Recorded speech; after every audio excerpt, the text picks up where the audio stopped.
The offseason isn't over, but the Colts appear comfortable running it back with the same team as last year prior to the draft. What might they still do, and is it enough? Let's get to it. You are Locked On Colts, your daily Indianapolis Colts podcast. Part of the Locked On Podcast Network, your team every day.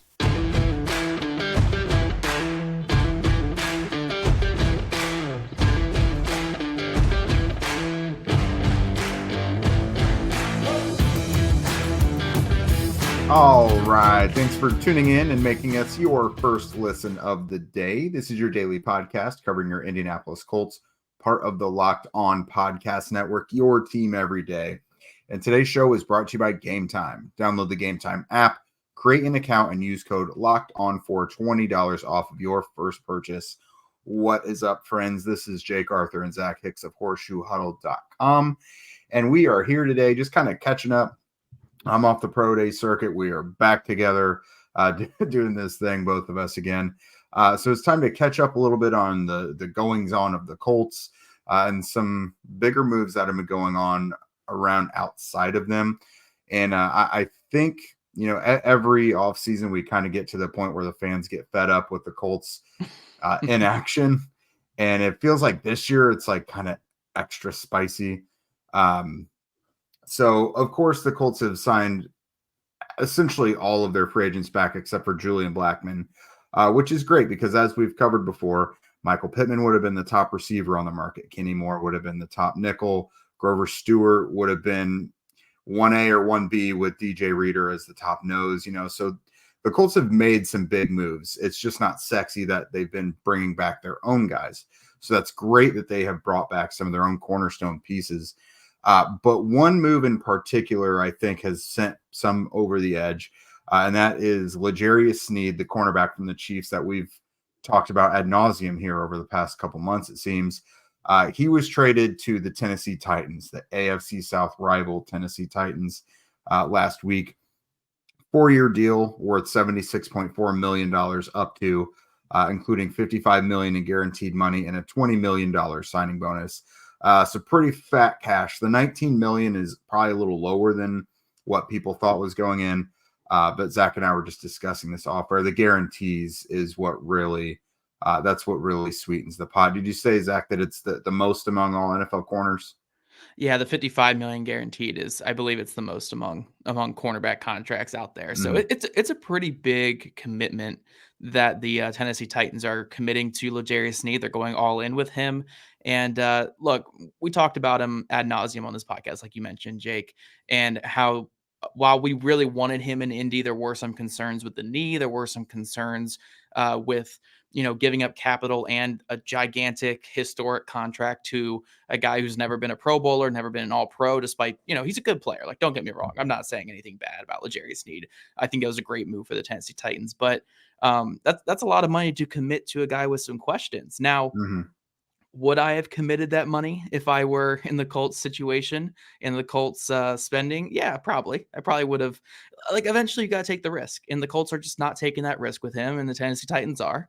And we'll see what happens in the future with that. But I really do think L'Jarius Sneed was the risk that the Colts could have afforded to take. And even if it blew up in their face, like, look, you still went for it. You still went for that lockdown number one corner that could have been a fantastic player on the outside for you. And now we're at this situation where we're looking at the cornerback room. We're looking at the safety room with not many options still out there. And we're kind of just begging for the draft to save us again. So I do think, again, it wasn't much to trade for L'Jarius Sneed. It was a 2025 third and a 2024 seventh round pick. Yes, the contract was a little bit heavy, but I think this was a move the Colts should have made. I think it's a move they could have made. But ultimately, when we start getting the reports that, Jim Irsay's already spent $200 million this offseason in contracts, that's when we should have all known that it was kind of over at that point, that the Colts weren't going to be big players going forward, and L'Jarius Sneed wasn't coming into Indy. So, yeah, it's a bummer. I really think this was the move the Colts could have made and should have made, but now we have to see him twice a year. We have to see L'Jarius Sneed twice a year, and we'll see how that deal ages for the Tennessee Titans. Yeah, and then so we're going to kind of morph this into also talking about, if they stand pat or don't make any moves that really help them before the draft, what are the repercussions of that? This is really going to land on Anthony Richardson's shoulders to bounce back and be a huge part of the offense and really, push them over the edge. They're getting a lot by Richardson and other guys being healthy. But it's also going to put a lot on the draft class to perform. And you're just not doing yourself any favors if you don't do anything else. So they've got roughly $18 million in cap space right now. I believe that is up to date. We looked at the most current contracts and they appear to be on there. That's for over the cap. About $4 million, I think, Zach, you said needs to be allocated towards the draft class. A tiny bit more to kind of a minuscule amount more to undrafted guys. But you have a little bit of wiggle room. Plus there are some contracts you can move around, convert into guaranteed bonuses and things like that to create a little bit of cap space. So they don't have to be done. They are likely not going to make any big moves. I'm not going to say that it's they absolutely could have done the Sneed thing. It would have been a smart move for them to do so. The risk, absolutely. I'm not going to feel like it's the end of the world that they didn't. I was somewhat indifferent on it. Like, I'm cool if they draft a cornerback. They didn't have to go sign a corner and it be something costly like the Sneed thing. They can just go get someone who's capable of starting, which there are a couple names still out there. But what my concern is now we're almost in April. We're essentially a month out from the draft. I think we're like 31 days away. And the only outside players that have been brought in are backups. You have your backup quarterback now in Joe Flacco, and you have a backup nose tackle in Raekwon Davis. You have clear and obvious deficiencies in the secondary. And those kind of came with the same problems last year, came back to bite you during the season. Like, we saw that was a problem. And Chris Ballard is a guy that overcorrects problems a lot of the time the next offseason.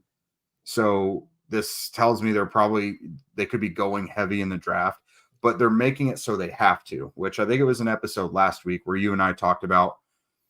Now you're making it so you have to do these things in the draft. You don't really have the wiggle room. You have to do it. Like, you have to take a corner in the first couple rounds. Now, if you don't do anything else, a safety, that market is what it is because it's not a great draft class. So the free agent market for safeties, there's still some options there. But my issue is just that you're forcing yourself to draft for some needs, or they're just going to go you're just not going to address them essentially, or you're going to have to wait it out and get guys that are afterthoughts on the market. And I just don't think that's the best way to go about it. Yeah. Like, don't get me wrong. I understand the philosophy. We know what the philosophy is. I mean, we're in year 8 of this philosophy of team building here with Chris Ballard, where we'll take measured shots at free agency, but at the end of the day, it's all about developing the homegrown talent. It's about developing and extending the homegrown talent and making this team a team built from the draft, not built from free agency. And that's fine. Like, as long as you're hitting on your draft picks, which he has been hitting on his draft picks. Like, if you look at this Colts roster, it's not a great roster. It's not a roster that you look at on paper and you say that's a Super Bowl winning roster, but it's not bad. Like, it's not a bad roster anywhere. Even looking at corner and safety not being very good, you have playmakers at running back, wide receiver. You have a really good offensive line. You have a solid pass rushing group. You have linebackers that are capable. It's a fine roster, but it feels like the Colts could have taken some sort of step this offseason to take this roster from fine to maybe more than fine. And instead, it was kind of, my buddy Ben Solak said it really well on the Ringer podcast the other day. It's just a boring offseason. They're just so boring in the offseason, which sometimes that's fine. Sometimes that's good. And if you hit on your draft picks, boring is perfectly fine. Staying the course, hitting on draft picks, having draft picks come in and become superstars is great. But at some point, you got to take that risk. And when you have your quarterback on the rookie contract, I do think it is time to take that risk. Maybe they want to wait another year, but, again, we've seen 8 years of the Chris Ballard method. I don't know if that risk is ever going to come in free agency. Like, Anthony Richardson could come out this next season, light the league on fire, have 5,000 total yards and 40 touchdowns. And I still don't think the Colts would do much in outside free agency next year. I just don't think that's who Chris Ballard is. And I don't think that's who Jim Irsay is anymore. I don't think that's who they are. So, maybe this was the one last time for some people to maybe get their hopes up, but I think this is just the way it is. The Colts are going to be boring in the offseason, and it really comes down to development and the draft. And that's kind of just what it is now, or always. It's kind of what it's always been since I've been in Indy, at least. Right, right. And so you mentioned Anthony Richardson and like what he might do the next season. We're actually going to go ahead and talk about here in a minute why this approach puts a lot of pressure on his shoulders. But first, buying tickets to your favorite events should not be stressful, not like this offseason at least. Gametime is the fast and easy way to buy tickets for all of the sports, music, comedy, theater, entertainment in general near you. With killer deals on last-minute tickets and their best price guarantee, you can stop stressing over the tickets and start getting jazzed for the fun that you're actually going to have. Personally, I love Gametime because, again, I'm not always a huge planner, so if it's last minute and I feel like just throwing something together, a nice little date night, whatever, go right to the Gametime app, see what's going on around Indy, and they're going to have probably the best prices either way. And that's, they're the best price for last minute ticket deals. They've got this guarantee where if you find a better price in the same section or row for less, they'll credit you 110% of the difference. And that right there is a guarantee because they're giving you more than your original money back. So snag the tickets without all the stress with Gametime. Download the Gametime app, create an account, and use code LOCKEDONNFL for $20 off of your first purchase. Terms apply. Again, create an account and redeem code LOCKEDONNFL for $20 off. Download Gametime today. Last minute tickets, lowest price, guaranteed. All right, Zach. So we kind of glossed over this a little bit early. So by basically running it back with the same roster you did last year, which again was fine. It was knocking on the doorsteps of the playoffs. You're kind of saying, all right, well, the missing link that was going to send us over is Anthony Richardson, a guy who didn't really get a full rookie season. And now you're kind of putting this pressure on him that, all right, man, you are the missing link. You are the guy that's going to put us over. Sure, the offseason, again, it's not over. There's the draft. There's 7 rounds of the draft. And we've seen the Colts make impactful free agent signings in April. This isn't all done. It just doesn't look great yet. It doesn't look great right now. So what do you think about this? I am, if I'm doing devil's advocate, I think I've done a whole show on this. The Colts are getting a lot back by not lifting a finger and just simply getting guys back who were hurt. Anthony Richardson, Jonathan Taylor, Evan Hull. You don't even know what he's going to contribute. Jelani Woods. The offensive line started, 4 or 5 games together all year, and we're still good. So, you're getting a lot of positive contribution back just from guys getting healthy. That's great. But I love what you said, basically about your treading water status quo. But let's get this roster from decent to pretty good. In the end, you're trying to win games, you're trying to get into the playoffs, and you're trying to compete to get to the Super Bowl. That's not every team's goal every year, but what's to say you can't try? Yeah. So I have a couple thoughts running through my head about this. And the first one being, I believe Stephen Holder put it out there the other day that the Colts believe, the thing that puts them over the edge compared to last year is Anthony Richardson at quarterback rather than Gardner Minshew. Now, he didn't say that verbatim. He just kind of implied that with what he put out there.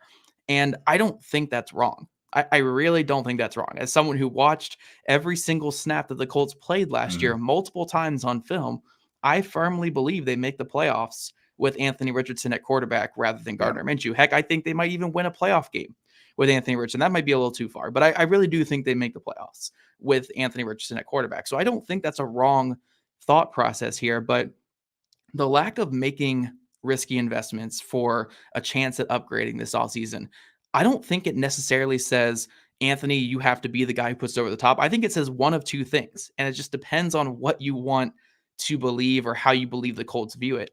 They could view it the way that Stephen Holder put it out there, that, hey, Anthony Richardson, we believe he's that big of an impact, and just him on the field, it makes us better by default, so we don't need to make these bigger splashes and stuff like that. But the other one that this could be is that they're not sold yet. They're not sold on him yet because he played 4.5 games, only not even 4.5 games, like 4 games last year in total. I think it was 11 quarters that he played last season.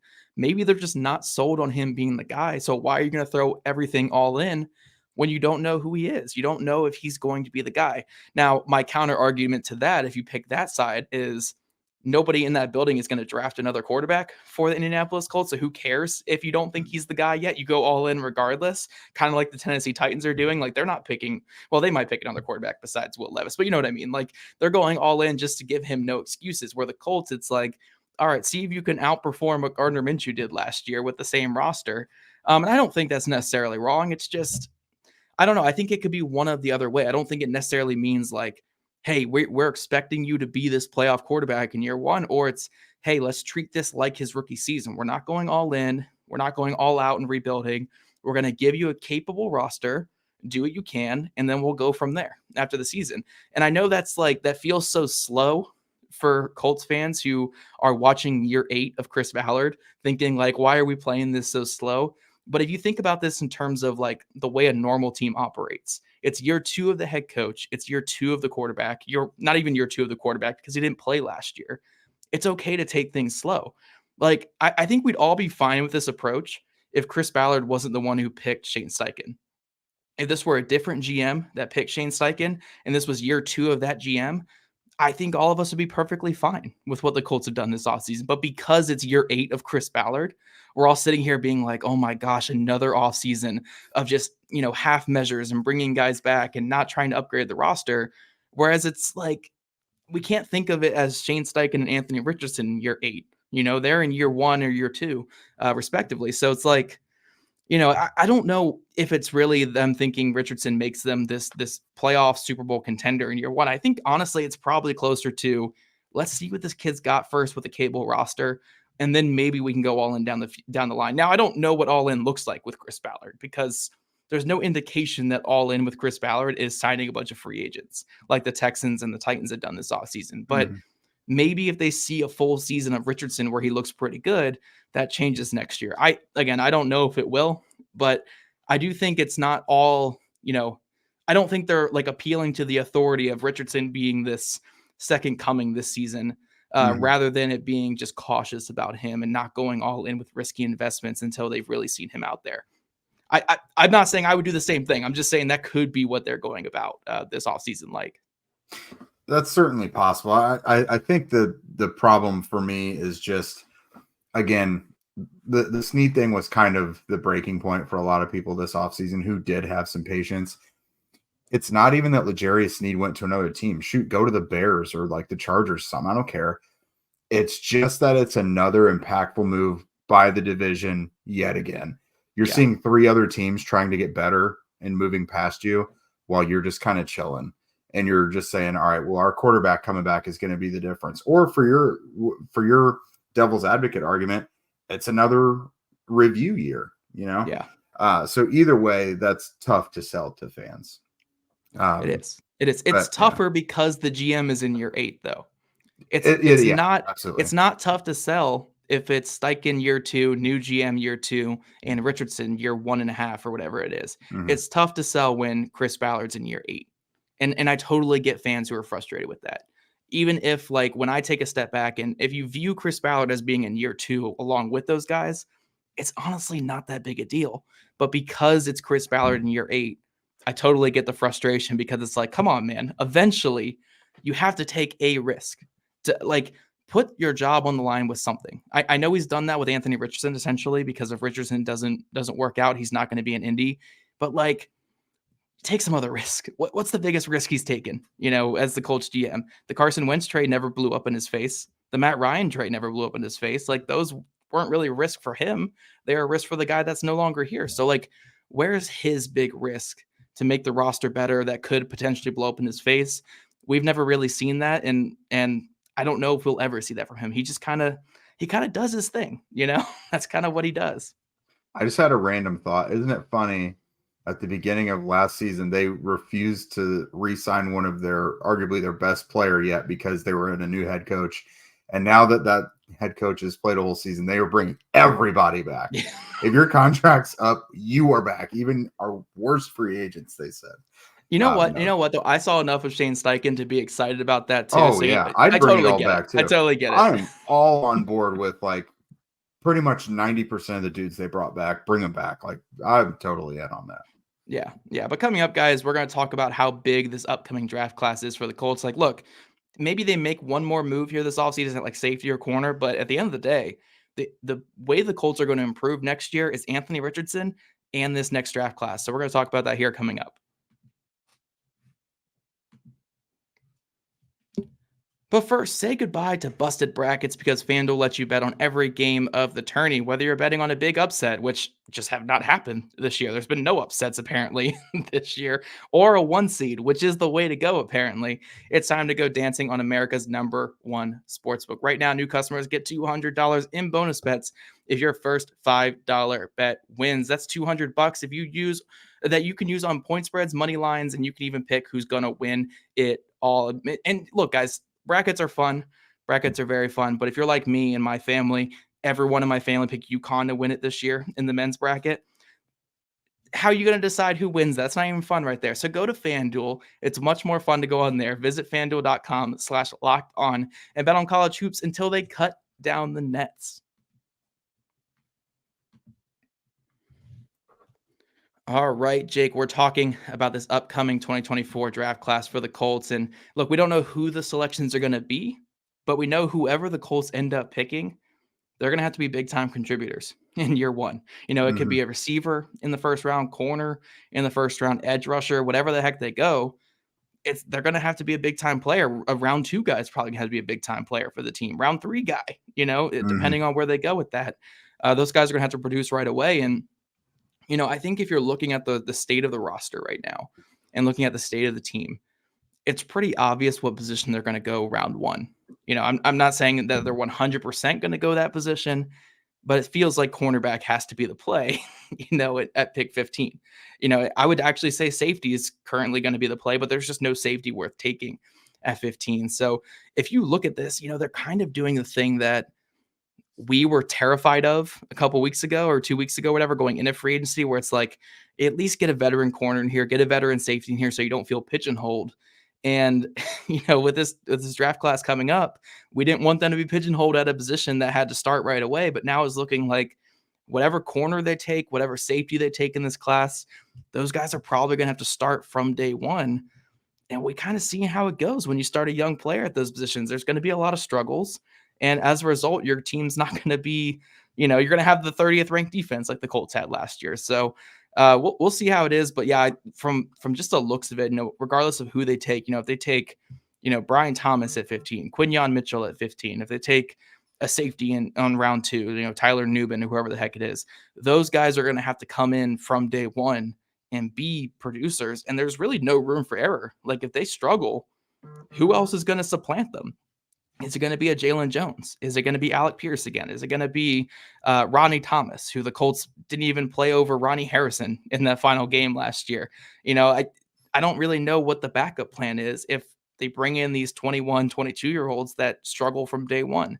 So I don't know.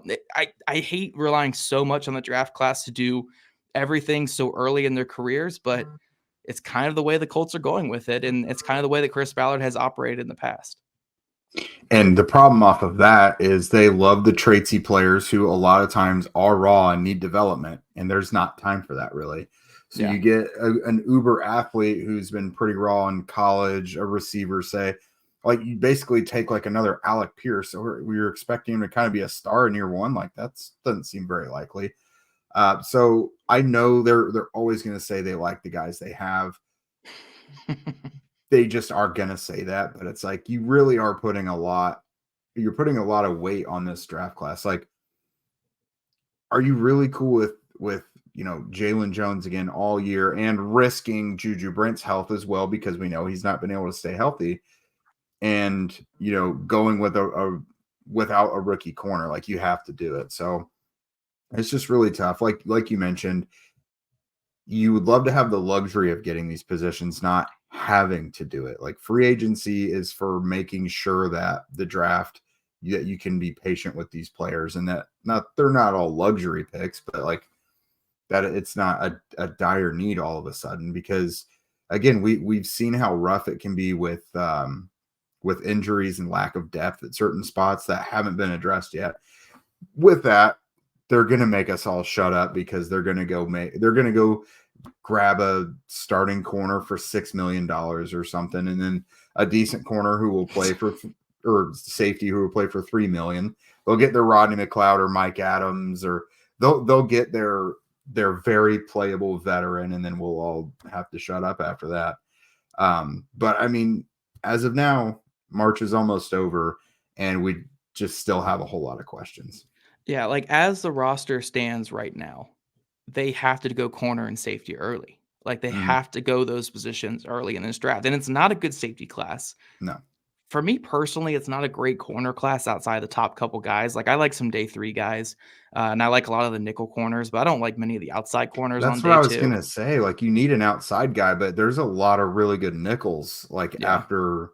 once you get like through the top 40 or so picks, it's a lot of nickel guys. Yeah. Yeah. So it's just, it's a weird, because it's funny. Chris Ballard typically pigeonholes himself at positions of strength in draft classes, but I don't really see like if you were doing that this year, you would pigeonhole yourself at wide receiver because it's such a loaded wide receiver class, or maybe offensive line. But they didn't have any free agents at those spots or any key free agents at those spots. So those spots are fine on the roster where it's corner and safety that are lacking. And it's just brutal safety class. And it's just not a great corner class either. So I don't know. We'll see what happens here. The Colts could obviously shake it up and still go wide receiver early, but they're going to need a corner somewhere. They're going to need a safety somewhere. They definitely need a safety.